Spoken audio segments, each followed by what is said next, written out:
কিছু মৌলবী সাথে এসে বের হয়েছে, যুবকদেরকে শুধু ওয়াজ করে বুঝায়, দুটা সেটটা করে।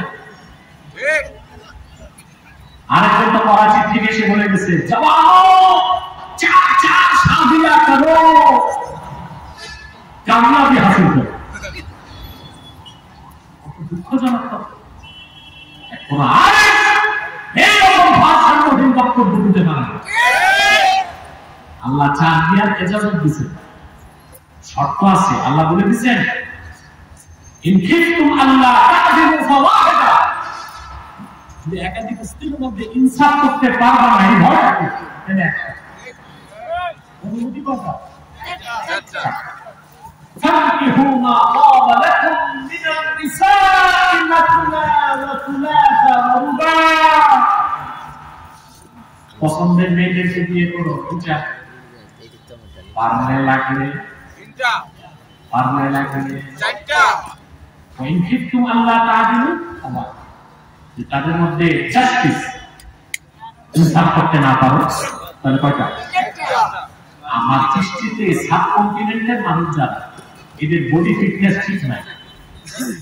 একটা বিয়ের পরই তো দেখা যায় কবিরাজের কাছে সাত সাল ভূগোল না,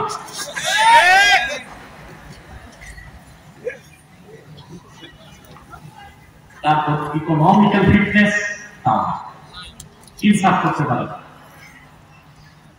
মাওলানা আশরাফ আলী থানভী রহমাতুল্লাহ দুইটা বিয়ে করেছে। একটা বিয়ের পর বাচ্চা কাচ্চা হয়নি, মুরিদরা খুব জোর দিয়ে বিয়ে করেছে, কিন্তু আল্লাহর কি হুকুম, বই ধরো কোনো বাচ্চা হয় না। দ্বিতীয় স্ত্রী ঘরে আনার পর প্রথম স্ত্রী রাগ করছে, পরে মেনে নিয়েছে। থানভী সাহেব মুরিদরা যে হাদিয়া আনতো, পাল্লায় ওজন করে সমান দুই ভাগ করে দুই বউকে দিত। তুমি পারবা? তোমরা তো দুই বিয়ে করার পর বড়টার কাছে 3 মাসও যাবা না, ছোটটার কাছে চিল্লা পুরা করো। ইনসাফ হবে না, হবে না। চার বিয়ে অনুমতি আছে, শর্ত সাপেক্ষে করা যাবে, কিন্তু না পারলে কয়টা? একটা। শুধু আর বেহেশতে এক একজন মুমিন পবিত্র স্ত্রী পাবে 70 জন। কতটা সৌন্দর্য তাদের!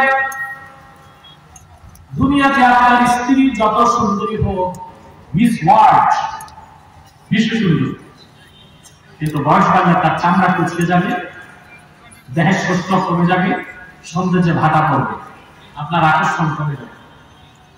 হাদিস সাক্ষ্য দেয়, জান্নাতের পবিত্র স্ত্রীদের দিকে মুমিনগণ একবার তাকায়া রূপ উপভোগ করার পর দৃষ্টি সরাবে, আবার তাকাবে, আবার সৌন্দর্য বেড়ে যাবে, আবার চোখ করাবে, আবার তাকাবে, আবার সৌন্দর্য বেড়ে যাবে।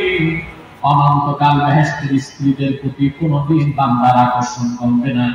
আল্লাহ বলেন, এই সব মুত্তাকিদের জন্য সবচেয়ে বড় নিয়ামত ওয়ারিদওয়ানুম মিনাল্লাহ, আল্লাহর পক্ষ থেকে থাকবে সন্তুষ্টি। বলেন সুবহানাল্লাহ। এটা বুঝছেন? জি না, এত সহজ না। যারা ঈমান আনবে, আল্লাহকে ভয় করে দুনিয়ায় চলবে, আল্লাহকে ভয় করে চলতে গেলে কষ্ট করতে হবে। সুদ খাওয়া যাবে না, ঘুষ খাওয়া যাবে না,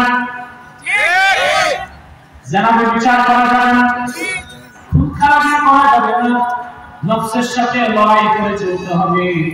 বিনিময়ে আল্লাহ জান্নাতে যা দিবেন তা লেখার মতো কোনো ভাষা নাই, বলার মতো কণ্ঠ নাই, চিন্তা করার মস্তিষ্ক নাই। সবচেয়ে বড় নিয়ামত হবে মুত্তাকিদের জন্য ওয়ারিদওয়ানুম মিনাল্লাহ, আল্লাহর পক্ষ থেকে সন্তুষ্টি। বলেন সুবহানাল্লাহ।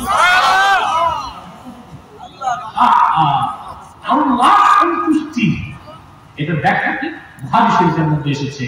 সব মুমিনরা যখন বেহেশতে চলে যাবে, স্বয়ং আল্লাহ উপস্থিত হবে। আল্লাহ ডেকে বলবেন, আমার পেয়ারা বান্দারা আমার উপর রাজি হয়েছে নাকি? বান্দারা বলবে, যা চেয়েছি তা পেয়েছি, যা চাইলে তাও পেয়েছি।